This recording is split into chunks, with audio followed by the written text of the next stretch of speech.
بالله من الشيطان الرجيم. بسم الله الرحمن الرحيم. الحمد لله رب العالمين، والصلاة والسلام على أشرف الأنبياء والمرسلين وآله الطيبين الطاهرين المعصومين المنتجبين، ولعنة الله على أعدائهم أجمعين من الآن إلى قيام يوم الدين. بسم الله الرحمن الرحيم. يا أيها الذين آمنوا كتب عليكم الصيام كما كتب على الذين من قبلكم لعلكم تتقون. وقال رسول الله صلى الله عليه وآله في خطبة الشعبانية: قد أقبل إليكم شهر رمضان بالبركة والرحمة والمغفرة، قد دعيتم فيه إلى ضيافة الله، أنفاسكم تسبيح ونومكم عبادة صلوات. اللهم صل على محمد وآل محمد. عزیز محترم عزیز، ماہ رمضان کی خوشی کی آمد ہے، جس میں ہم اللہ کے مہمان قرار پائیں گے. اتنی فضیلتیں رکھی ہوئی ہے جس میں ہمارا سانس لینا بھی تسبیح کے برابر ہے اور سو جانا بھی عبادت ہے. کبھی غور کیجئے گا اس نقطے پر کہ سانس لینا تو ہمارے طبیعی عمل ہے جس سے ہماری جان بچتی ہے، جس میں ہمارا کوئی ایفرٹ نہیں ہے. طبیعی طور پر سانس تو لینا ہی ہے جان بچنے کے لیے.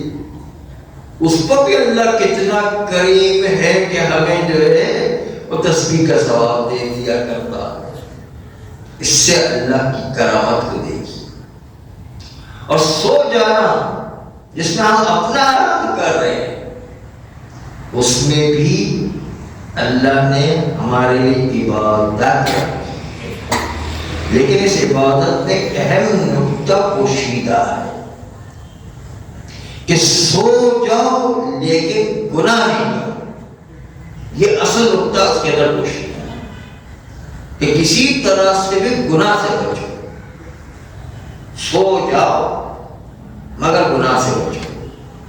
اسی لیے شعبان کے مہینے میں پوچھا گیا معصوم سے کہ اس پورے ماہ رمضان میں سب سے اہم عبادت کون سی ہے؟ تو پیغمبر نے ارشاد فرمایا گناہوں سے بچنا.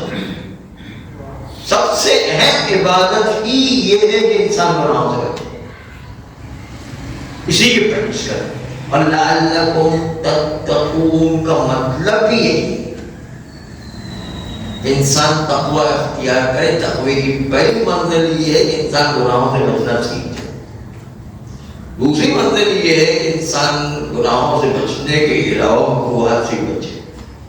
تیسری منزل یہ ہے کہ پھر انسان جو ہے گناہوں سے بچنے کے علاوہ مکروہات سے بچنے کے علاوہ مباحات کو بھی مستحبات واجبات سے توڑ کرتے. لیکن پہلی منزل تو یہی ہے کہ گناہوں سے بچنا. تقوی کی پہلی منزل یہی ہے کہ گناہوں سے بچنا. جو روزے کا اصل روزے کی پریکٹس کروانا صرف اسی لیے کہ گناہوں سے بچنے کی انسان کو عادت ہے. کھانے پینے کیے پر انسان اپنے نفس پر کنٹرول کرے گا، جو مباح چیزیں ہیں تو گناہ سے بچنے پر کیسے کنٹرول نہیں کرے گا؟ اس لیے کھانے پینے میں پریکٹس کروائی جاتی ہے. یہ گویا روزہ پریکٹس ہے، روزے میں پریکٹس کرائی جاتی ہے کہ گناہ سے بچنے کے لیے انسان اپنے نفس پر کیسے کنٹرول کر سکتا ہے، کنٹرولنگ پاور دیتا ہے. اس لیے روزہ اصل میں پریکٹس ہے، روزہ گناہوں سے بچنے کے لیے. لعلکم، شاید آپ اپنے نفس کو کنٹرول کر لیں اور گناہوں سے بچ کر متقی بن جائیں. کتنی اچھی بات ہے. اور کہا کہ اس مہینے میں آپ اپنی نیتوں کو پاکیزہ بنائیں. نیتوں کو پاکیزہ بنانا بھی بہت اہم بات ہے، کیونکہ نیت پاکیزہ ہو تو اس کے نتیجے کے اندر انسان کسی بھی مسلمان سے بغض و کینہ و عداوت نہیں رکھے. دل بالکل صاف ہو، ہر ایک سے محبت سے پیش آئے گا اور ہر ایک کی اچھائی چاہے، کسی کی کوئی برائی نہیں چاہے. ہمیشہ پازیٹیو وے میں تھنکنگ کرے گا، کبھی نیگیٹو نہیں سوچے گا. اور کسی کے آپ پر ظلم بھی کیا ہے مومنین میں سے، اور ہوتا ہے جہاں برتن ایک ساتھ رہتے تو کھڑکھڑاتے بھی ہیں، جہاں جو چولہے ساتھ جلتے تو آگ بھی لگتی ہے. یہ تو ایک طبیعی فطری بات ہے کہ جہاں پر ساتھ رہیں گے تو کہیں نہ کہیں جو ہے وہ کچھ نہ کچھ جو ہے ناراضگیاں ہو ہی جاتی. کسی نے آپ پر ظلم بھی کیا تو ہم اس کے ظلم کو نظر انداز کرنے کے بعد اس سے بھی محبت کریں، اس کے لیے بھی اچھائی کی دعا کریں کہ اللہ اس کو بھی دنیا میں ترقی دینے کے ساتھ ساتھ اس کو توفیقات دے کہ آخرت کے مرحلے میں انسان جو ہے وہ ترقی کرے. دنیا کی بھی ترقی چاہے، آخرت کی بھی ترقی چاہے، اس کے لیے دعا کریں اللہ اس کو ہدایت دے. اس کے لیے برائی نہیں سوچے. جس نے آپ کو ظلم کیا ٹھیک ہے بھائی مومن ہے، اس کا ہمیں آخرت کا بدلہ مل جائے گا. دنیا میں اس کے لیے بھی دعا کرے کہ اللہ اس کو ہدایت دے، اچھا راستہ دکھائے، آخرت کی طرف جو ہے اور زیادہ ترقی کرے. تو دل کو صاف کرنے کے لیے اور مختصر سا بات ہے. ایک دن پیغمبر اسلام صلی اللہ علیہ وسلم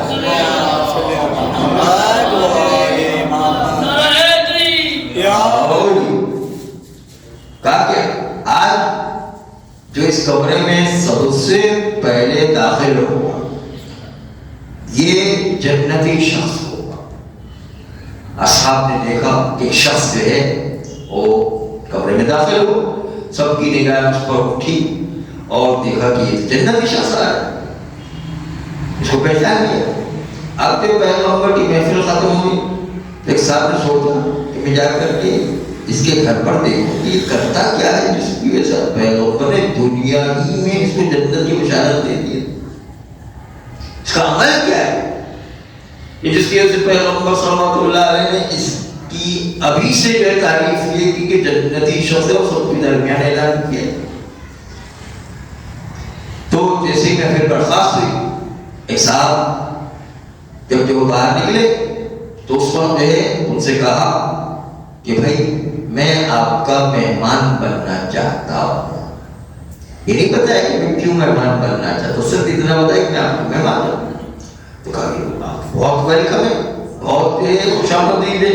اس لیے کہ مہمان جو ہے حبیب خدا ہوا کرتا ہے، آتا ہے تو رحمتیں لے کر آتا ہے، جاتا ہے تو بلائیں لے کر جاتا ہے. مہمان سے زیادہ برکت اور کون سی ہے. چنانچہ جو ہے ایک مرتبہ جب کہا کہ میں مہمان ہونا چاہتا ہوں تو بہت ہی خوش آمدید ہے، ہمارے لیے بڑی خوشی کی بات ہے کہ آپ ہمارے مہمان بن جائیے. پرانے زمانے میں مہمان نوازی بہت ہوا بھی کرتی ہے. چنانچہ جو ہے یہ 3 دن وہاں پر مہمان رہتا. پہلا دن وہاں پر رہا، اس کا مقصد تو یہ چیک کرنا تھا کہ کرتا کیا کہ جس کے اس پیغمبر نے جنت کی بشارت دنیا ہی میں دے دیا، اس کا اس سے کون سا عمل ہے. ایک مرتبہ جب جو ہے اس کو دن رات دیکھتا رہا دیکھا کوئی خاص عمل نہیں، وہی واجبات کی پابندی کرتا ہے، آپ کو کرتا ہے اور جو ہے اپنے کام کاج پر جاتا ہے. کام کاج کے پٹانے کے بعد کوئی خاص مستحبات کی طرف اتنی زیادہ کی توجہ نہیں ہے، بس عام کام انجام دیتا ہے، تو خاص کام تو انجام رات کو بھی دیکھا کہ رات میں واجب نمازیں پڑھ کر کے سو گئے، اور جو ہے کوئی خاص اس کا عمل نہیں نظر آیا۔ ایک دن دیکھا کہ شاید مجھ سے مس ہو گیا ہو، دوسرے دن دیکھا راتوں کو جاگ جاگ کے اٹھ کے دیکھا کہ بھائی دیکھیں کہ یہ عمل کیا کرتا، راتوں کے بھی کوئی کام نہیں، آرام سے جو ہے ٹائم پر اٹھتا فجر کے ٹائم پر اور نماز پڑھتا، بس اپنی واجب چیزیں انجام دیتا۔ دیکھا کہ تینوں راتوں میں تینوں دنوں کے اندر اس نے کوئی خاص عمل انجام نہیں دیا، صرف واجبات کی پابندی کرتا، حرام سے بچتا ہے اور اپنے کام کاج میں لگا رہتا ہے، کوئی ایسا کوئی خاص عمل ہی انجام دیا۔ تو اس سے رہا نہیں گیا، اس نے جو ہے اس سے کہا کہ بھائی میں اصل میں مہمان بننے کے لیے نہیں آیا، میں دیکھنے آیا تھا کہ جو ہے وہ کون سا ایسا عظیم عمل انجام دیتے کہ جنت کی بشارت پیغمبر نے آپ کو دنیا کے لیے دی ہے، اس کی وجہ کیا ہے؟ میں اس کو دیکھنے کے لیے آیا۔ آپ کو تو کوئی خاص مجھے عمل ہی نظر نہیں آتا، آپ کو کوئی چیز ایسی نظر ہی نہیں ہے جس کی وجہ سے جو ہے کہا جائے کہ آپ جو ہے دنیا میں اتنے عظیم انسان ہے کہ جو ہے ولی خدا بن جائے، یہ امام بن جائے، یہ جو ہے نبی بن جائے، اس کو کوئی خصوصیت نظر نہیں آ رہی۔ تو کیا بات ہے کہ اس کی وجہ سے پیغمبر نے آپ کے جنتی ہونے کی بشارت دنیا ہی میں دی؟ تو اس نے کہا وہ تو مجھے بھی نہیں پتا، لیکن شاید میرا خیال یہ ہے کہ میرا دل بہت پاکیزہ ہے، سب مسلمانوں کے لیے اچھا ہی چاہتا ہے، ہر ایک کے لیے پازیٹیو وے میں تھنکنگ کرتا ہوں، وہ پازیٹیو وے میں سوچتا ہوں، ہر ایک کو فائدہ پہنچانے کی کوشش کرتا ہوں، کسی کو کوئی نقصان نہیں کرتا، کوئی مجھے نقصان بھی پہنچاتا ہے، درگزر کرتا ہوں، عفو درگزر سے کام لیتا ہوں، اور ہمیشہ ہر مومن ہر مسلمان کے لیے میرا دل بہت صاف ہے، کسی سے نہ بغض ہے، نہ کینہ ہے، نہ عداوت ہے، نہ کوئی دشمنی ہے، کوئی ایسی بات دل میں رکھی بھی نہیں کہ بعد میں کسی کا بدلہ لوں گا، یا ایسی کوئی بات ہی نہیں رکھی۔ میں چونکہ ہر مسلمان کے لیے اچھا ہی چاہتا ہوں دنیا میں بھی وہ ترقی کرے، آخرت کے لحاظ سے بھی ترقی کرے، ہر ایک کے لیے بہترین دعا بھی کرتا ہوں اور عملی میدانوں کی ترقی بھی چاہتا ہوں، چونکہ میرا دل شاید بہت صاف ہے، اس لیے پیغمبر نے اس دل کے صاف ہونے کی وجہ سے مجھے دنیا میں جنت کی بشارت۔ بعد میں پیغمبر اسلام صلی اللہ علیہ وسلم تصدیق بھی کروائی، پیغمبر نے تصدیق کی کہ ہاں یہی بات ہے، اس کا دل بہت صاف ہے، ہر ایک مسلمان کے لیے اچھا ہی چاہتا، ہر ایک مسلمان کی ترقی چاہتا، ہر ایک مسلمان کے لیے دعا کرتا، ہر ایک کی ترقی کا ضامن بنتا، ہر ایک کے لیے دعا کرتا، کسی کے لیے کوئی نقصان کی بات سوچتا ہی نہیں ہے۔ اور اس میں سب سے پہلا مرحلہ جب ہمارے رمضان کی ترقی اور ہمارے رمضان کے اندر جو ہے کام کرنے کی ضرورت ہے، اس میں مولانا سید سجاد امام زین العابدین علیہ السلام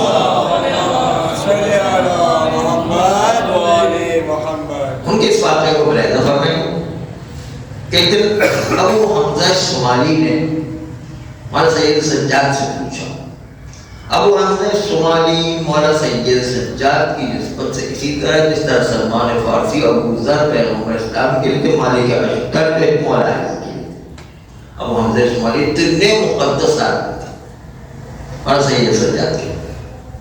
ایک دفعہ جو ہے مولانا سید سجاد کی روش یہ تھی، جب مکہ میں رہا کرتے تھے، مدینہ میں رہا کرتے تھے، صبح کا ناشتہ جو ہے اور کھانے کا سفرہ جو ہے لگا رہتا تھا تینوں ٹائم پر، چنانچہ صبح کا ناشتہ بہت زیادہ مشہور تھا کیونکہ ایک خاص ڈش مولانا سید سجاد کے اوپر میٹھی ڈش تیار ہوتی تھی، اسپیشل ڈش جو ہے میٹھی تیار کرتے تھے مولانا سید سجاد۔ چنانچہ جو ہے مولانا سید سجاد سے ابو حمزہ شمالی نے پوچھا کہ مولا آپ کی تینوں ٹائم ایک عمومی دعوت سب کے لیے رکھتے ہیں، آخر اس کی وجہ کیا ہے؟ اور ہر روز یہ دعوت چل رہی ہے، ایک دن دو دن کی بات نہیں، ہر روز یہ دعوت ہے، تینوں ٹائم دعوت ہوتی ہے، آخر اس کی وجہ کیا ہے؟ مولانا سید سجاد نے فرمایا کہ میں ڈرتا ہوں کہ مکہ مدینے باہر سے لوگ زوار بہت سارے آتے ہیں، ایسا نہ ہو کہ ہم تو کھا پی کر پیٹ بھر لیں لیکن کوئی آنے والا مسافر بھوکا سو جائے اور پھر دل سے بددعا نکل جائے، اس کے نتیجے کے طرف وہ حشر ہو جو حضرت یعقوب علیہ السلام کا اللہ نے امتحان دیا تو وہ امتحان میرا بھی نہ ہو جائے۔ آپ کو پتا ہو کہ حضرت یعقوب علیہ السلام نے اپنے گھر والوں کی، کیونکہ خاندان حضرت یعقوب کو بہت بڑا تھا، کئی تو بیویاں، 4 تو بیویاں تھیں، پھر اس کے بعد اتنی اولادیں، 12 جو ہے تو بیٹے تھے اور پھر ان کی اولادیں، تو ایک بہت بڑا خاندان تھا حضرت یعقوب علیہ السلام کا، 50-60 افراد جو تقریباً اس میں ہوا کرتے تھے۔ تو اس وقت جو ہے بھیڑ کو ذبح کر یہ حضرت یعقوب علیہ السلام پورے خاندان والوں کو دعوت دی اور وہ کھلائے۔ اتفاق سے اس وقت جو پڑوس میں ایک شخص تھا جو بھوکا ہی سو گئے اور حضرت یعقوب علیہ السلام کو بیچارہ کو پتہ ہی نہیں چلا۔ تو اس وقت جو ہے حضرت یعقوب علیہ السلام کو پتہ نہ چلا تو پروردگار عالم کی آواز آئی کہ یعقوب تمہارے پڑوس میں یہ آدمی بھوکا سو گیا تو تمہاری موجودگی میں تمہارے پڑوس کے اندر کیسے تمہارا پڑوسی یہ بھوکا سو گیا ہے؟ حضرت یعقوب علیہ السلام نے کہا کہ مجھے تو پتہ ہی نہیں چلا کہ میرے پڑوس میں بھوکا بھی سویا ہوا ہے، کہا کہ اسی لیے تمہاری نبوت کو باقی رکھا ہے، اگر تمہیں پتہ ہوتا کہ پڑوس میں کوئی آدمی بھوکا ہے اس کے باوجود بھی تم نے اس کو کھانا نہیں کھلایا ہو تو تمہاری نبوت ہی صرف کر لیتا ہے، لیکن تم سے ترک اولا ہو گئے اس لیے تمہارا امتحان ہو۔ جب جو ہے انبیاء کرام سے جب کوئی ترک اولا ہو جایا کرتا ہے تو پروردگار عالم سے امتحان لیا کرتا ہے۔ ترک اولا جو ہو گئے کھانا نہ کھلانے کے، جب میں ڈرتا ہوں ہمارے صحیح سے جانتے میں ڈرتا ہوں حضرت یعقوب کی طرح میرا بھی کوئی امتحان نہ ہو جائے۔ چنانچہ حضرت یعقوب ان سے یہ ترک اولا ہو گئے، دوسری طرف سے حضرت یوسف سے بھی ایک جو ترک اولا ہو گئے۔ حضرت یوسف ایک دفعہ آئینے میں دیکھ رہے تھے، دیکھ کر کہا کہ میں کتنا حسین و جمیل ہوں، کتنا خوبصورت ہوں، اگر مصر کے بازار میں لے جا کر مجھے بھیجا جائے غلام کے طور پر تو میری کتنی جو ہے رقم لگے گی اور کتنا پیسہ میرے غلامی کے مقابلے میں ملے۔ اتفاق ہوا ایسے کہ اسی مصر کے بازار میں جا کے بکے اور کوئی خریدنے والا نہیں تھا۔ اللہ نے بتایا کہ تمہاری اہمیت تمہاری وجہ سے نہیں، میں جس کو چاہوں اس کی اہمیت دے سکتا ہوں، تمہاری اپنی کوئی اہمیت نہیں ہے، تمہاری اپنی کوئی ویلیو نہیں ہوگا، جو اہمیت ہے میں دوں گا تو اس پہ اہمیت پیدا ہوتی ہے۔ تو کتنے ہی خوبصورت ہو، کتنی چالاک ہو جاؤ، کتنے ہی علم والے ہو جاؤ، کتنے ہی تقویٰ والے ہو جاؤ، جب تک میں نہ چاہوں تب تک تمہیں کوئی ترقی نہیں کر سکتا۔ اس لیے اللہ سے ہمیشہ پناہ مانگنا ہے کہ ہمیں یہ دل میں بھی بات آ جائے کہ ہم جیسا کون ہے، ہم جیسا عالم کون ہے، ہم جیسا تقوی والا کون ہے، ہم جیسا خوبصورت کون ہے، ہم جیسا مالی وسائل کون ہے، ہم جیسا طاقتور کون ہے۔ یہ جو تصور پیدا ہوتا ہے یہ اللہ کو پسند نہیں ہے۔ ذرا تکبر اللہ کو پسند نہیں ہے، کیونکہ کبریائی فقط پروردگار عالم کے لیے مخصوص ہے۔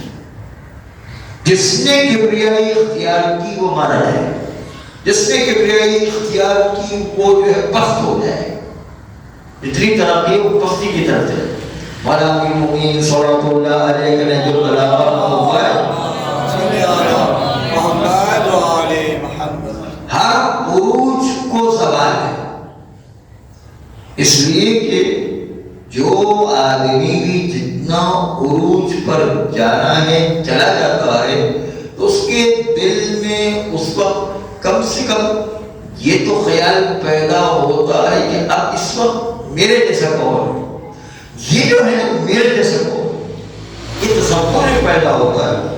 یہی تکبر کی قسم، اور اس کی وجہ سے یہ تکبر اللہ کو پسند نہیں آتا، اور جیسے ہی تکبر پیدا ہوتا ہے انسان کے اندر تنزل پیدا ہوتا ہے، تنزل کرنا شروع کر دیتا ہے، نیچے آنا، پستی کی طرف آنا شروع کر دیتا ہے۔ اس لیے ہر عروج کے لیے زوال ہوتا ہے، کیونکہ اس نے جیسے ہی تکبر کیا وہ نیچے آنا شروع ہوتا ہے۔ اور جو اس کو عروج ختم ہو جائے. لیکن سوائے ہم اہل بیت علیہ السلام، کیونکہ اہل بیت علیہ السلام کبھی اس میں تکبر کا پہلو پیدا ہی نہیں ہوتا، ترک اولا کا پہلو پیدا ہی نہیں ہوتا، اس لیے ان میں جو ہے کبھی بھی تنزل نہیں ہوا کرتا ہے. چنانچہ جب حضرت یعقوب نے یہ ترک اولا کیا، حضرت یوسف سے بھی آئینے میں دیکھ کر یہ تصور پیدا ہوا کہ میرے جیسا خوبصورت کون ہے بازار مصر میں جا کے بیکوں گا تو کتنے پیسے میری قیمت لگے گی. اب یہ دو کا کیا ہو رہا، اس کے نتیجے کے اندر پروردگار نے حضرت یعقوب کا بھی امتحان لیا، حضرت یوسف کا بھی امتحان لیا. ترک اولا جو ہے انبیاء کرام سے ہو جائے. فرشتوں کے بارے میں بھی یہی مسئلہ ہے. کچھ لوگ کہتے ہیں فرشتے تو معصوم ہوا کرتے، وہ تو گناہ نہیں کرتے. فطرس کے واقعے میں جو ہے وہ کیسے جو اس کے پر میں اللہ نے چھین لی، اللہ نے پر چھینے نہیں، گناہ پر نہیں چھینے بلکہ وہاں پر پھر ترک اولا پر. کیونکہ فطرس سے ایک جملہ کہا، من لی مثلی، میرے جیسا کون فرشتہ. اس نے تھوڑا سا تکبر کا پہلو اختیار کیا تھا. اللہ نے کہا اچھا ہم نے اپنے آپ کو بہت بڑا سمجھا، یہیں پر اس کے پر جو ہے. خالی فطرس کا واقعہ نہیں، سلسائیل کا بھی واقعہ ہے. اسی لیے ایک واقعہ کے اندر فطرس نے مولا حسین کے جسم اقدس سے مس کر کے پر حاصل کی، سلسائیل نے مولا حسین کے جھولے سے مس کر کے پر حاصل کیے تھے. دو الگ الگ واقعے. کوئی آگے اعتراض کرتا ہے کہ جو ہے ایک واقعے میں کسی پہ مولا حسین کے جسم سے مس کرنے کا، دوسرے واقعے میں جو ہے مولا حسین کے جھولے سے اور لکڑی سے مس کرنے کا جو واقعہ ہے. تو یہ اصل میں دو الگ الگ فرشتے تھے، خالی ایک فرشتے، ایک فطرس نہیں تھا. تو یہ جو منزل مثلی کا جذبہ ہے میرے جیسا کون، یہ تکبر یہ اللہ کو پسند نہیں. ترک اولا کے نتیجے میں فرشتوں کو بھی کچھ سزائیں ملا کرتی ہے، اس ترک اولا پر انبیاء کرام کو بھی سزا و امتحان ہوا کرتا ہے.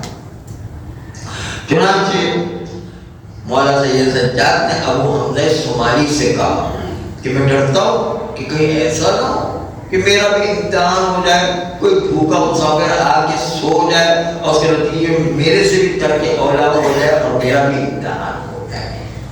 اس لیے جو ہے میں مسلسل ہر ایک کے لیے عمومی کھانے کا راستہ ہر وقت صبح دوپہر شام سفرہ ہمارا لگا ہوگا تاکہ کوئی مسافر بھوکا نہ سو جائے. ایک مرتبہ ابو حمزہ شمالی کی روایت یہ کہ اسی زمانے کے اندر واقعہ یہ ہے کہ ایک خاندان تھا مولا کے زمانے میں کہ جس میں ایک انتہائی پرہیزگار عورت اپنے پورے خاندان کے ساتھ کشتی کا سفر اختیار کرتی ہے.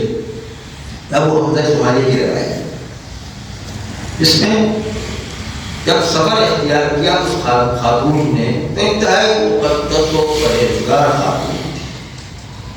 چنانچہ جب کشتی دریا کے بیچ میں پہنچنے کے بعد ایک مرتبہ دریا میں تلاطم پیدا ہوا. دریا کی موجیں جو ہے وہ ٹھاٹھے مارنے لگی اور اس کے نتیجے کے اندر بڑی بڑی پہاڑ کی مانند موجیں آنے لگی. کشتی جو ہے وہ اپنے آپ کو سنبھل نہیں سکی، کشتی ٹکڑے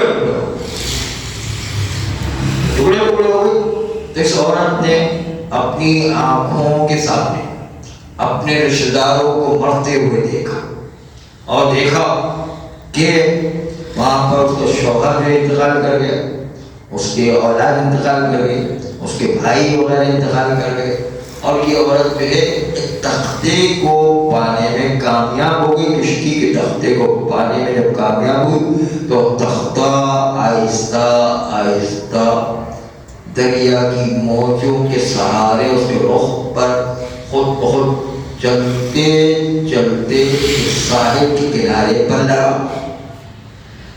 جب ساحل کے کنارے پر لگا ایک مرتبہ اس عورت نے دیکھا کہ وہاں تو پورا علاقہ ڈاکوؤں کا علاقہ ہے. ایک مصیبت سے نکلی نہیں تھی کہ دوسری مصیبت میں پھنس گئے. ڈاکوؤں کا علاقہ, اور ڈاکو جو ہے لوٹ مار کے علاوہ عورتوں کو بھی نہیں بخشتے ہیں. ڈاکوؤں کا کیا کام ہے؟ ڈاکو تو کسی کو بھی نہیں بولتے, مال و دولت و جان کو نہیں چھوڑتے تو عزت کو کہاں چھوڑیں.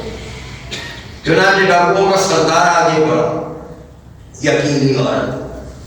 اب وہ بھی جو دریا سے ڈوبتے ڈوبتے بچتے ہوئے آئی ہے. ایک مرتبہ ڈاکوؤں کا سردار آگے بڑھا. آگے بڑھنے کے بعد ایک مرتبہ اس عورت پر حملہ وہی عزت ڈوبنے والا کیا. جب یہ عورت کی دونوں ٹانگوں کے درمیان قرار پائے تو عورت تھر تھر کانپ رہی تھی. کہا تم اتنی کانپ کیوں رہی ہو؟ اس عورت کی زبان سے اگر یہ نکلا ہوتا کیا خدا کے لیے ہمیں چھوڑ دو, ہماری عزت کو محفوظ رکھو, ہم جو ہے خاندانی لوگ ہیں, ہم شریف لوگ ہیں, تو ڈاکو بخشنے والے نہیں تھا. لیکن عورت کی زبان سے ایک ایسا جملہ لگا جو ڈاکو کے دل پر جا کے لگا اور ڈاکو بدل گیا. عورت نے کہا کہ میں نے کبھی یہ غلط کام انجام نہیں دیا ہے, میں ڈر رہی ہوں کہ اگر یہ غلط کام ہو گیا تو میں اللہ کے سامنے کیسے کھڑی ہوں, کس طرح میں اللہ کے سامنے کھڑے ہونے کے لائق ہوں.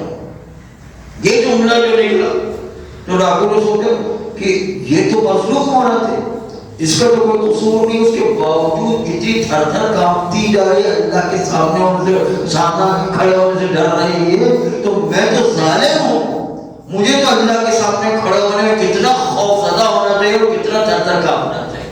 بس یہی خیال اس کے ذہن میں آیا. ایک مرتبہ پیچھے ہٹا, پیچھے ہٹنے کے بعد سچی توبہ اس ڈاکو نے کی. سچی توبہ. اللہ کو توبہ اتنی زیادہ پسند, اتنی زیادہ پسند, اتنی زیادہ پسند کہ توبہ کے اندر اللہ سب سے زیادہ مومن سے خوش ہوا کرتا کہ کوئی اللہ کی بارگاہ میں توبہ بن جائے. لیکن توبہ جو ہے, جب کوئی آدمی صحرا میں اس کا اونٹ سامان کے ساتھ کھو جائے اور وہ جو ہے اپنے اونٹ کو تلاش کرتے کرتے تھک جائے, تھکنے کے بعد تو اونٹ نہیں ملا تو کتنا مایوس ہو جاتا ہے.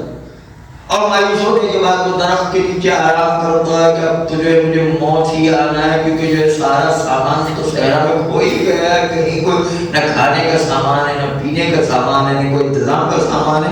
وہ جو ہے درخت کے نیچے لیٹ جاتا ہے کہ دفعہ اچانک سے اگر اس کا اونٹ دوبارہ پلٹ کر کے سامان کے ساتھ آ جائے تو آدمی کتنا خوش ہوتا ہے. اللہ اس سے بھی زیادہ جو توبہ کرنے والے سے خوش ہو جائے.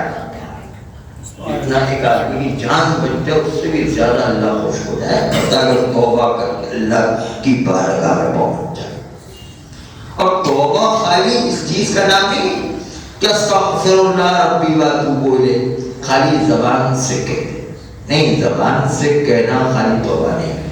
سچی توبہ تو یہ ہے جو 5 رکن پر مشتمل ہے. پہلے اپنے گناہ پر شرمندہ ہو, دوسرا اپنے گناہ کی معافی مانگے, تیسرا آئندہ گناہ نہ کرنے کا پختہ اور مضبوط ارادہ کرے. اگر وہ دوبارہ گناہ ہو تو پھر توبہ کر کے دوبارہ پختہ ارادہ کرے کہ جو ہے مجھ سے گناہ ہو گئے, پروردگار معاف کر. دوبارہ جو ہے یہ جو اپنے گناہوں کی توبہ بار بار کرنے کا, مسلسل توبہ کرنے کے بعد آئندہ گناہ نہ کرنے کا پختہ ارادہ کرے. اور حقوق الناس کو ادا کرے.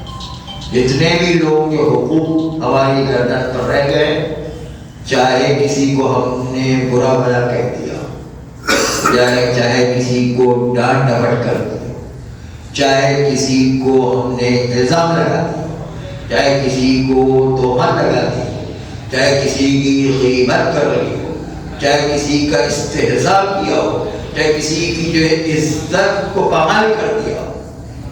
زبانی طور پر ہم نے کسی کی عزت کو پامال کیا ہے, اس سے جا کر اس کی معافی مانگو. یہ توبہ, معافی مانگو.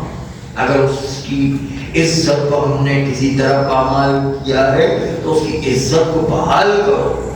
اس کی عزت معاشرے میں اگر ضائع ہوگی تو معاشرے میں اس کی عزت کو دوبارہ بحال کرنے کی کوشش کرو. دوسری طرف سے اگر ہم نے کسی مومن کو مالی نقصان پہنچایا اس مالی نقصان کا جبران کریں. کسی کا جو ہے ہم نے قرضہ واپس نہیں کیا, کسی کی جائیداد کو قبضہ کر دیا, کسی کے مکان پر قبضہ کر دیا, کسی کی زمین پر قبضہ کر دیا, کسی کے باغات پر قبضہ کر دیا, کسی کی جو ہے اولاد پر قبضہ کر دیا, کبھی جو ہے اولاد کو بھی قبضہ کر دیا. عورتیں عام طور پر طلاق دینے کے بعد بچوں کو زبردستی اپنے پاس رکھتی ہے, جبکہ جو ہے اس کے واجب تھا کہ شوہر کو دے, کہ شوہر بنی ہے, اس نے جو اپنے پاس غصب کر کے بچوں کو رکھا, یہ بھی جو ہے وہ اس کا حق ہے, اس نے جو ہے غصب کر دیا. چنانچہ خالی زمین و جائیداد یہ نہیں بلکہ جو ہے اولاد کا بھی مسئلہ ہے کہ جو بھی کوئی چیز کسی کا حق پامال کے تو واپس کرنا ہے. اور اس کے بعد مالی مسائل کے بعد, اچھا مالی مسائل میں دو تین چیزیں تو معاشرے میں غلط رائج ہو گئی ہے. وہ کیا؟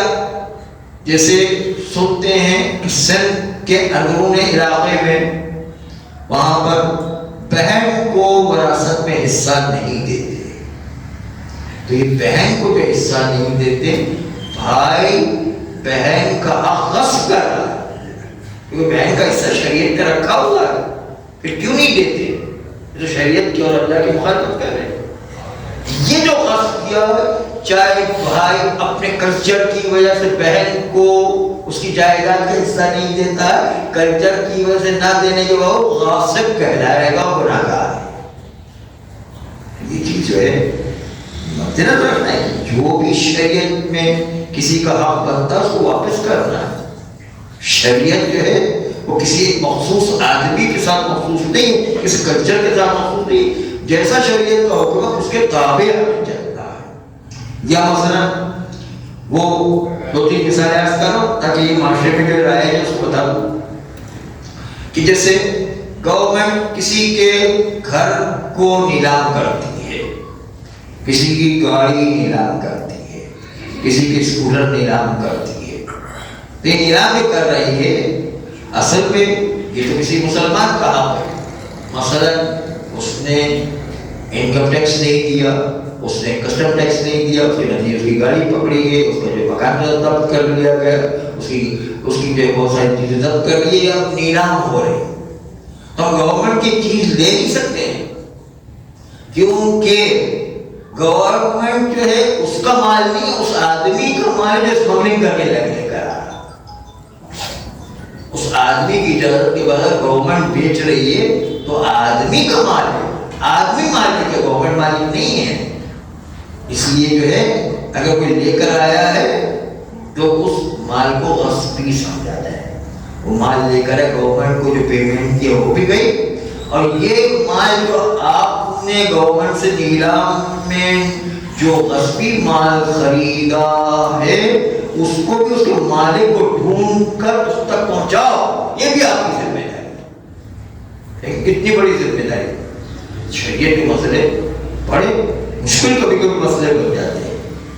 یا چور بازار سے کسی نے کچھ چیز خریدی, چور بازار بہت سے ایسے نا یہاں پر موبائل چوری کے بکتے ہیں, کپڑے جو ہے اس کے بہانے سے کوئی اور بھی دوسری چیزیں جو ہے.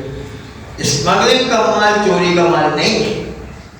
شریعت میں اسمگلنگ کی اجازت ہے, کیونکہ گورنمنٹ کے ٹیکس بچانے کی شریعت نے اجازت دی ہے. گورنمنٹ ٹیکس دینا جو ہے ضروری نہیں, اس لیے وہ چوری کا مال نہیں. وہ چوری کا مال جو کسی کے جیب سے موبائل نکال لیا گیا ہے, یا وہ چوری کا مال جو زبردستی سے کسی سے موبائل جو ہے بندوق کے زور پر چھین لیا گیا, چوری کا مال, قصبی مال. اس کو اس نے بازار میں جا کر کے بیچ دی. جب بازار میں جا کر کے چوری کا مال بیچ دیا, موبائل بیچ دیا, تو ہم نے اس چور بازاری سے اس موبائل کو خریدا. اچھا, ایک مسئلہ شرعی تو یہ ہے کہ ہمیں شک ہو کہ وہاں پر جو ہم مال خرید رہے ہیں وہ چوری کا ہے یا نہیں ہے. شک کی صورت میں اسلام نے خریدنے کی اجازت دی, لیکن جیسے ہی پتہ چل جائے کہ نہیں یہ تو جو ہے چوری کا مال ہے اور فلاں شخص کا مال ہے، تو چوری کا مال ہے، تو پھر اس آدمی کو پہنچانا واجب ہو جائے گا، کیونکہ کسی بھی مسلمان کا مال ہو اسے غصب کر کے لائے گا تو اس کو پہنچانا واجب ہے۔ بس توبہ میں دوسری چیز یہی کہ حقوق الناس کو ادا کرنا ہے، چاہے زبانی طور پر کسی کو نقصان پہنچائے ہو یا مالی طور پر کسی کو نقصان پہنچائے، اس کا جبران کرنا ضروری ہے، اس کو پورا کرنا ضروری ہے۔ اس طرح اگر جانی نقصان پہنچائے کسی کو، جانی کسی کو تھپڑ مار دی، اس کے نتیجے میں گال لال، تو اس کے اوپر ایک دیا آتا ہے، شریعت کا دیا ہے۔ کسی کو جو ہے ہم نے پیٹھ میں ڈنڈا مار دیا، تو ڈنڈا مارنے سے اس کے پیٹھ پہ جو اس کی جلد لال ہو گئی ہے، تو اس لال ہونے کی سے اس پر دیا لازم ہوتا ہے۔ اب ہمارے ایک دوست تھے علامہ علی پنجوانی صاحب، وہ علامہ عباس اسکول میں ٹیچر تھے، وہ پڑھایا کرتے تھے، اسلامیات کے ٹیچر تھے۔ جب پرنسپل نے اس کو پہلی مرتبہ جو ہے اسکول کے لیے رکھا اسلامیات پڑھانے کے، تو کلاس میں جانے کے میٹرک کلاس پڑھاتے تھے، میٹرک کی کلاس میں جا کر کہنے لگے کہ میں آپ لوگوں کو کبھی ماروں گا نہیں۔ بچے تو خوشی ہو رہے کہ یار سارے استاد جو ہے ڈنڈی لے کے مارتے، یہ جو استاد کیسا ہے کہ نہیں میں آپ کو ماروں گا؟ کہا بچوں نے کہا آخر کس لیے؟ کہا اس لیے کہ آپ پر مجھ پر دیا واجب ہو جائے گا۔ یہ دیا کون سی چڑیا کا نام ہے؟ ان کو کیا پتا دیا ہوا؟ پھر وہ بتایا کہ دیا جو ہے وہ اسلامی جریمے کا نام ہوتا ہے، اسلامی جو سزا کا نام ہوتا ہے، اسلامی جرمانے کا نام ہوا کرتا ہے۔ وہ سمجھا ہے۔ اب تو بچوں کو مزہ آ گئی، اب انہوں نے تو اپنا مسئلہ بتا دیا، شرعی مسئلہ۔ اب جو استاد کے کلاس میں آ رہا ہے اس سے کہتا ہے استاد اب اپنے نہیں ماریے گا، کیونکہ اب ماریں گے تو اب جو دیا والے بولے، تو استاد نے کہتا دیا کون سی بلا آ گئی ہے؟ دیکھیے جو ہے ہوا کرتا ہے۔ اب پورے جب جو سارے استادوں کو بتایا تو سارے استادوں نے جا کے پرنسپل کو شکایت کی یہ کون سی دیا بلا آ گئی؟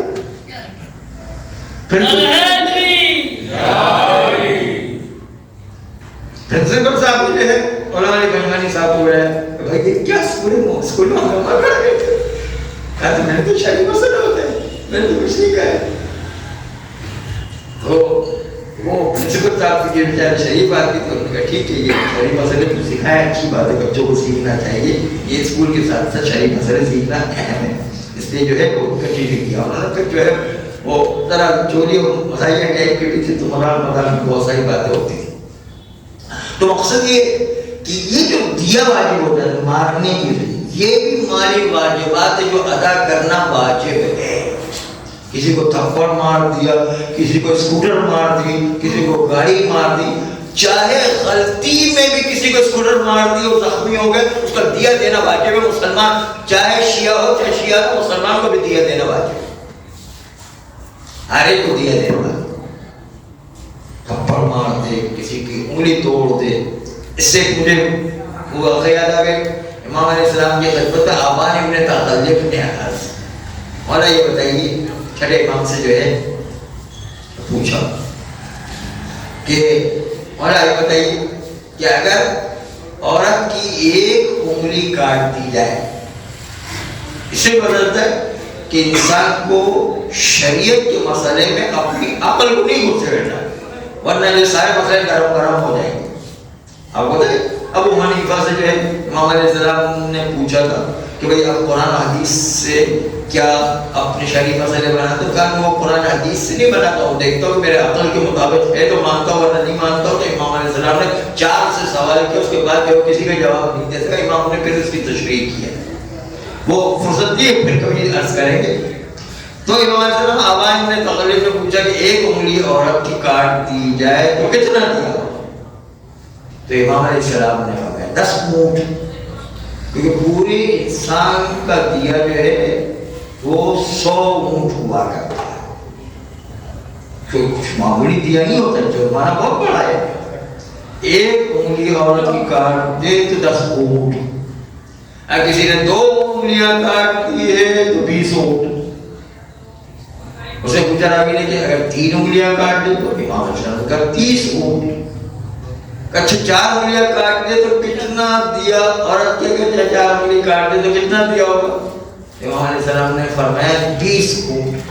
اب یہ حیران ہو گیا کہ 20 اونٹ کیسے ہو گئے؟ یہ تو 40 اونٹ ہونا چاہیے۔ کہا ہم نے یہ بات عراق میں سنی تھی اور ہم نے کہا یہ تو شیطان کی بات ہے۔ کہا امام علیہ السلام نے آواز دیا مہدن یا آبان، خاموش ہو جا آبان، ہاذا قول رسول اللہ، یہ ہمارے جد کا فرمان ہے۔ یہ جو ہے جو ابھی آپ نے فرمایا جد کا فرمان ہے کہ عورت کی 4 انگلیاں کاٹی جائے تو 20 اونٹ کا دیا ہوا کرتا ہے۔ اور جو پورا فرمان بتایا کا مولا ہماری سمجھ میں نہیں آئی کہ 3 انگلیوں میں 30 اونٹ اور 4 انگلیوں میں 20 اونٹ، یہ کیا چکر ہو گیا؟ کہاں؟ اس لیے کہ شریعت کے قانون ہے، شریعت کا قانون یہ ہے کہ عورت دیے کے مسئلے میں مرد کے ساتھ 1/3 اور 1/3 میں برابر برابر چلتی ہے، یعنی 33 اونٹ تک برابر برابر۔ 33 اونٹ سے اوپر عورت کا دیا ہو جائے تو پھر آدھا ہو جائے گا، اور 33 4 انگلیوں 40 اونٹ بنتے ہیں تو 33 سے اوپر ہو گئے، اس سے آدھا ہو گیا، اس لیے 20 اونٹ۔ اس لیے جو ہے شریعت کے مسئلے میں اپنے عقل کو گسڑیں گے تو بہت ساری مسٹیک اور بہت ساری غلطیاں ہو جائیں۔ اس لیے ہر جگہ جو ہے شریعت کے مسئلے میں عقل کو نہیں داخل کیا جاتا ہے، ورنہ میں قدیم اذا قیس بالعقول، اگر شریعت کو عقل کے ذریعے سے قیاس کیا جائے میں قدیم 3 ماہ ہو کر کے رہ جائے۔ اس لیے عقل سے ہر جگہ پر نہیں کام چلا کرتا ہے، پوری جب تک معلومات نہیں ہے تب تک جو شریعت کے مسئلے میں دخالت نہیں دینا چاہیے۔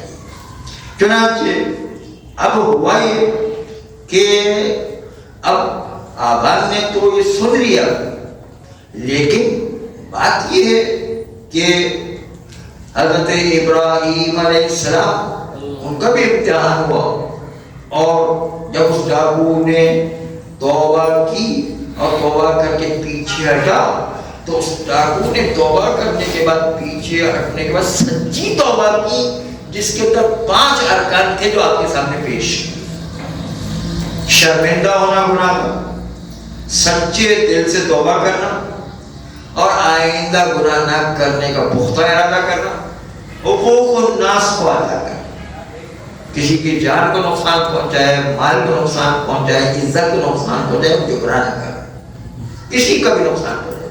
اسی مسلمان کا مال محترم ہوا کرتا ہے، چاہے شیعہ ہو چاہے شیعہ نہ ہو۔ اور آخری چیز حقوق اللہ کو ادا کرنا۔ اگر کسی پر قضا نمازیں رہ گئی، قضا روزے رہ گئے، کفارے رہ گئے، دیات رہ گئے، مختلف اور جریب اسلام نے مقرر کی وہ رہ گئے، تو اس کی ذمہ داری کہ اس کو پورا کرے، حقوق اللہ کو انجام دینا ضروری ہے۔ قضا نمازیں، قضا روزے، دیات، کفارات وغیرہ کرنا، یہ جب انجام دے، اس کا نام ہے سچی توبہ کرنا۔ خالی استغفر اللہ کہنا یہ کافی نہیں ہے، یہ اچھا ہے، لیکن خالی لفظ زبانی نہیں چلتی، عملی طور پر توبہ کرنا پڑتی ہے۔ اس ڈاکو نے واقعا سچی توبہ کی، جس کے حقوق کو پامال کیا اس کو واپس کرنے کے لیے چلا، اس نے کہا جس کا میں نے مال لیا واپس دینے کے لیے شہر پہ شہر گھوم رہا ہے۔ اتنے میں راستے میں ایسے ہی معصوم کی حدیث ہے، جب سفر کرو تو کوئی ساتھی کے ساتھ کرو، جب کھانا کھاؤ تو کسی ساتھی کے ساتھ، جب کوئی جگہ سوتے ہو تو کسی اور کے ساتھ ہو۔ اکیلا سونے والا، اکیلا کھانے والا، سفر کرنے والا ملعون ہوا کرتا ہے، رحمت خدا سے دور ہوا کرتا ہے۔ اس لیے جو ہے اس ڈاکو نے سوچا کہ جو ہے کوئی نہ کوئی سفر میں مل جائے، اچھا ہے۔ چنانچہ راستے میں ایک آدمی مل گئے۔ ڈاکو دریا کے کنارے کی دریا کے علاقہ تھا، دریا کے کنارے اس آدمی کے ساتھ چلنے لگا۔ وہ تھا عیسائی پادری، 200 سال کی عبادت کیا ہوا پادری تھا۔ اور اب ایک مرتبہ دیکھا کہ دھوپ بہت سخت ہے، دریا کے کنارے کوئی سایہ بھی نہیں، اور دھوپ بڑی سخت چل رہی، بڑی گرمی کا موسم، اتنا دور تک جو سفر پیدل کرنا ہے، تو اس کے نتیجے میں کوئی پٹوا راہب نے ڈاکو سے کہا کہ آپ دعا کریں کہ اللہ ہمارے سر پر سایہ بھیج دے. تو ڈاکو نے کہا میری کوئی اعمال میں ایسی خوبی تو ہے نہیں، چنانچہ میں جانتا ہوں میرا حال کہ میں نے زندگی بھر کیا کیا ہوا ہے، تو میری دعا میں تو کوئی کرشمہ نہیں، میں دعا کروں تو کوئی فائدہ نہیں. آپ دعا کریں، آپ جو ہے عبادت گزار ہے، آپ نے سے عبادت کی، آپ راہب ہیں. چنانچہ راہب نے دعا کی. اب 200 سال کی عبادت کا بوڑھا وہ دعا کر کہ پروردگارہ اس وقت بہت گرمی ہے، بہت جو ہے شدت کی دھوپ لگ رہی ہے، پروردگارہ ہمارے سر پر سایہ کر. ڈاکو نے آہستہ سے آمین کہا. دیکھا تھوڑی دیر کے بعد بادل آ گیا. بادل جو آ گیا واقعی سچی میں بادل آ گیا اور جو ہے ان کے اوپر سایہ کر کے بادل چلنے لگے. ان کے ساتھ ساتھ بادل چلتا ہے. جب چلتا جا رہا ہے مرتبہ ڈاکو اور راہب کا راستہ جب الگ الگ ہو گیا، راہب جو ہے اس کو شہر میں جانے کے لیے اندر کی طرف جانا تھا، ڈاکو کو آگے جانا تھا. ایک مرتبہ راہب نے اس سے کہا کہ بھائی اب تو ہماری جدائی کا وقت آ گیا. ایک مرتبہ ڈاکو نے راہب سے جدائی اختیار کرنا شروع کی. ایک مرتبہ جب ڈاکو اس سے راہب جدا ہوا اور اپنے شہر کی طرف جانے لگا، وہ دیکھا کہ بادل تو ڈاکو کے سر پر چل رہا ہے. کہا رے تم کتنے بڑے عبادت گزار رہے، میں 200 سال کی عبادت کرنے کے باوجود اپنے سر پہ بادل نہیں لا سکا، تم نے کون سی عبادت انجام دی کہ دوبارہ سر پہ بادل. وہ خود بھی حیران ہو کہ آخر اتنا عبادت گزار. اللہ کا انصاف پسند ہے. کسی جو ہے کسی کو خامخواہ تو ترجیح نہیں دیا کرتا، کوئی نہ کوئی تو بات تھی. ایک مرتبہ راہب اپنے شہر کی طرف جاتے جاتے پلٹ کے واپس ڈاکو کی طرف آئے. کہا کہ میں تمہارے ساتھ چلتا ہوں، یہ تو بادل تمہارے ساتھ چل رہے ہیں. کہا تم نے یہ بتاؤ کہ کون سا کام کیا کہ جس کی وجہ سے بادل تمہارے سر پر چل رہا ہے. میں نے 200 سال کی عبادتیں کی ہے، راہب ہوں، میں ہر وقت عبادت میں مصروف رہتا تھا، لیکن پھر بھی اللہ نے میری دعا کو قبول نہیں کیا. تمہارے آمین کو جو خاموشی سے آمین کا اس آمین کو قبول کر لیا. تم نے کون سا ایسا کام کیا؟ تم کون سے بڑی خدا ہے؟ وہ ڈاکو سے ڈاکو تھا میرے دل میں جانتا ہوں میری کیا ہے. چنانچہ جو ہے ایک مرتبہ ڈاکو نے کہا کہ میرا تو کوئی ایسا عمل ہی نہیں. پوری زندگی جو ہے البتہ مومن کی شان یہ کہ کبھی اپنی برائیوں کو دوسروں پر ظاہر نہیں کرتا، اور منع ہے کہ اپنی برائیوں کو خامخواہ دوسروں کو بیان نہیں کرو. اس سے برائیوں کی تبلیغ ہوتی، معاشرے میں برائیاں زیادہ ہوتی ہیں، اس لیے برائیوں کو بیان نہیں کرو، برائیوں کو چھپا دو. یہ شرعی حکم بھی ہے. چنانچہ ڈاکو نے کہا مجھے پتا ہے کہ میری جو ہے کون سے ایسے اعمال ہے کہ جس کی وجہ سے جو بادل میرے سر پر چلے. لیکن کہا کہ راہب نے نہیں، اللہ تو انصاف پسند ہے، ضرور تمہارا کوئی ایسا عمل ہے جو اللہ کو بہت پسند آئے. اس کی وجہ سے جو ہے اللہ جو ہے بغیر کسی وجہ کے تمہارے سر پر بادل نہیں رکھ رہا ہے، کوئی نہ کوئی تم سے نیک عمل ایسا ہوا ہے. ڈاکو نے سوچا کہ مجھ سے تو کوئی خاص ایسا نہیں. ہاں بس یہ ہے کہ میں ابھی جو ہے ایک توبہ کر کے آیا تھا کہ جو عورت مظلوم تھی وہ کاپ رہی تھی، میں پیچھے ہٹ گیا، توبہ کر لی اور سوچا کہ اب جو ہے میں گناہوں کو چھوڑ دیتا، جس جس کا مال لوٹا تو واپس کروں گا، اور جس جس کے ساتھ جو ہے میں نے زیادتی کی اسے معافی مانگوں گا. یہ سوچ کر میں اپنے شہر سے نکلا ہوں تاکہ جو ہے سب کو جو ہے آسائش فراہم کروں، جس جس کا مال لوٹا واپس کرو، جس جس کو کوئی نقصان پہنچے واپس کرو، جس جس کی جو ہے وہ ہم نے زبانی اذیت پہنچائی وہ زبانی اذیت میں معافی مانگوں گا. کا بس یہی کہ تم نے اللہ سے سچی توبہ کی ہے، اور یہ سچی توبہ اللہ کو اتنی پسند ہے، اتنی پسند ہے، اتنی پسند ہے کہ میری 200 سال کی عبادتیں پیچھے رہی، تمہاری توبہ آگے بڑھ گئی. توبہ کی عظمت اتنی ایسی نصیب ہوا ہے.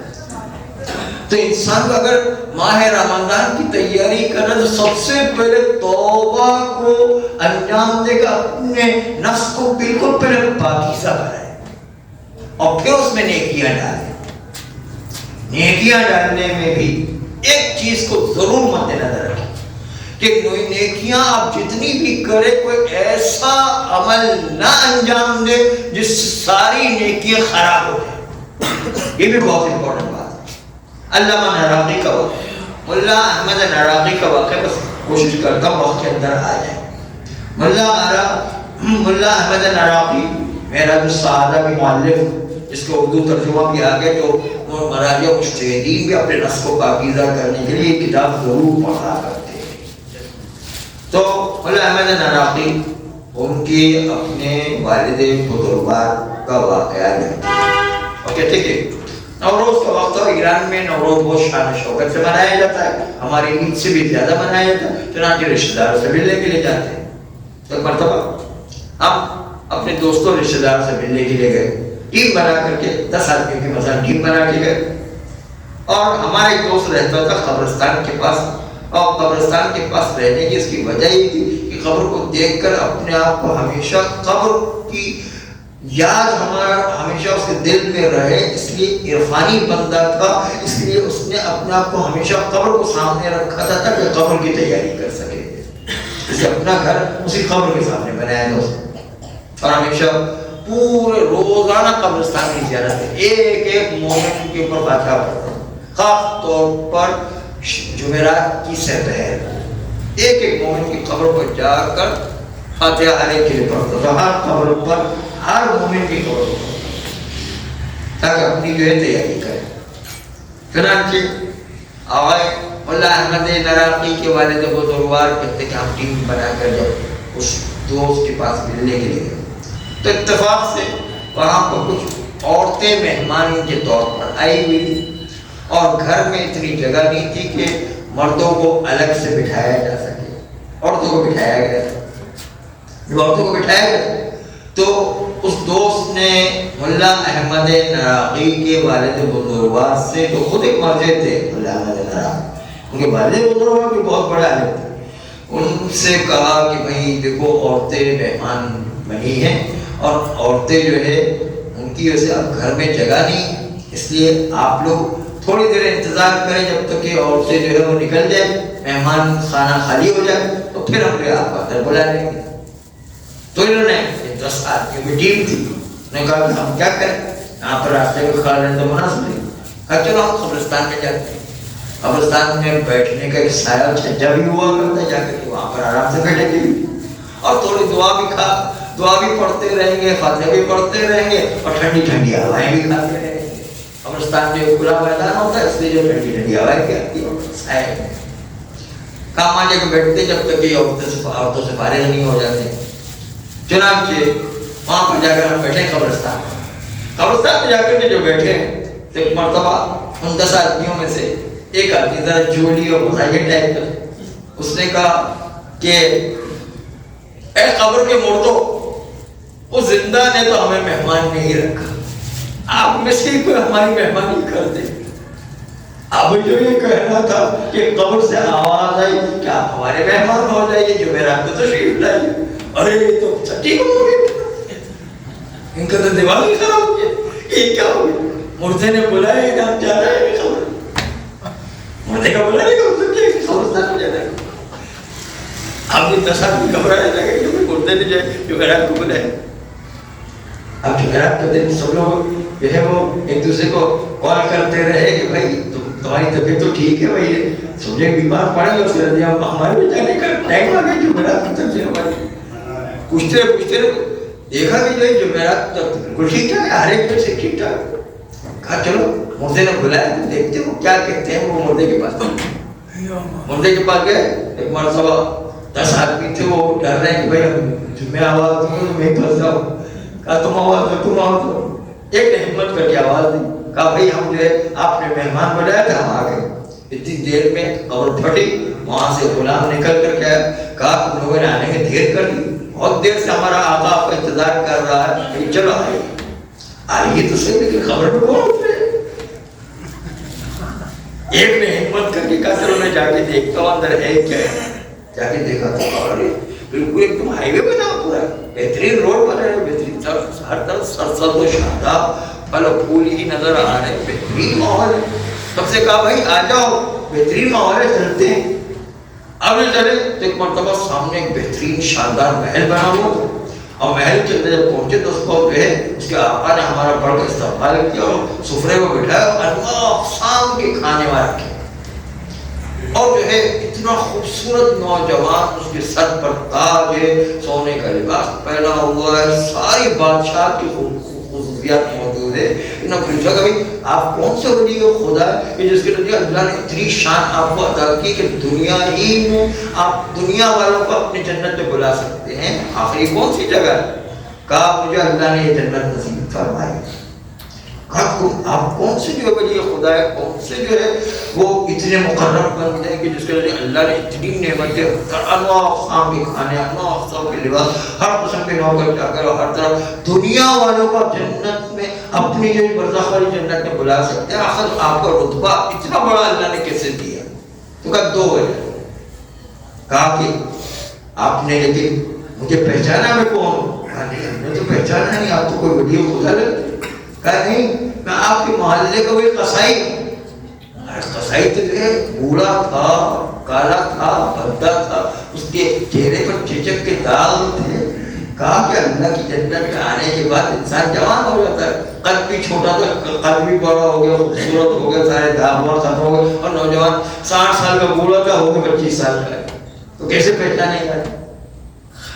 تو اس کے نتیجے کا اچھا کہا کہ اللہ نے اتنا بڑا مقام کیوں دیا؟ کا مقام اس لیے دیا، دو چیزیں میرا کام تھا، یہ جو زندگی بھر میں دو چیزوں کا خیال رکھا۔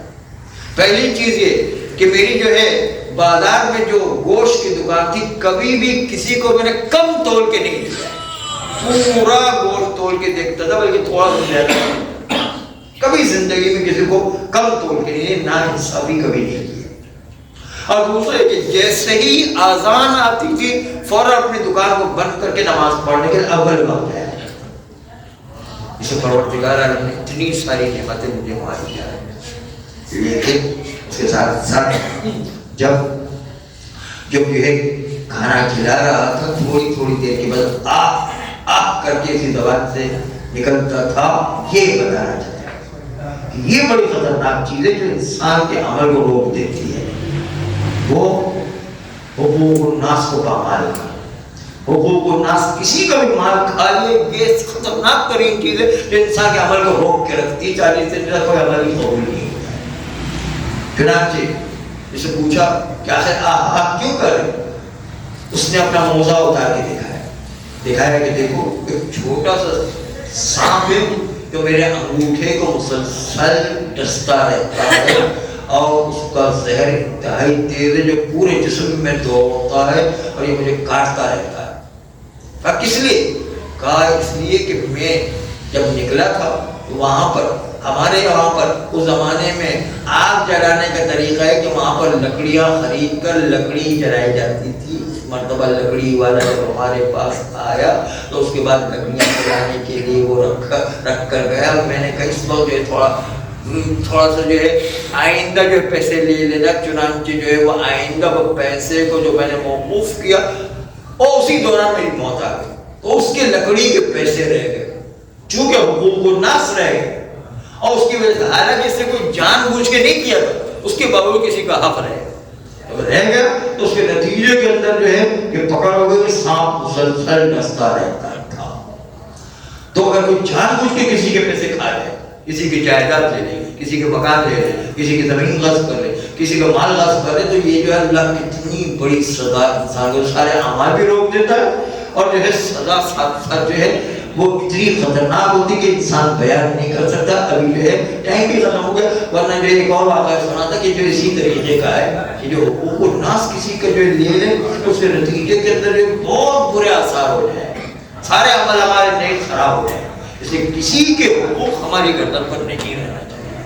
پروردگار عالم ہم سب کو ماہ رمضان کی تیاری کرنے کی توفیق ہمارے گناہ کبیرہ و صغیرہ کو معاف فرما، آئندہ بھی گناہوں سے بچنے کی توفیق نسل بعد نسل ایسی اولاد عطا فرما جو روزہ قیامت تک امام زمانہ علیہ الصلوۃ والسلام کے سچے سپاہی قرار پائے۔ پروردگار اوقات دنیا کی حفاظت فرما، نام کی حفاظت فرما انقلاب اسلامی ایران و عراق و لبنان و بحرین و فلسطین و پاکستان کی حفاظت فرما ہم سب کو بھی امام زمانہ علیہ الصلوۃ والسلام کو سچا سپاہی قرار دے دے ان کے آباد انصار میں شامل کر کے جامع شہادت نصیب فرما ان اللہ ملائکتہ یصلون علی النبی یا ایھا الذین آمنوا صلوا علیہ وسلموا تسلیما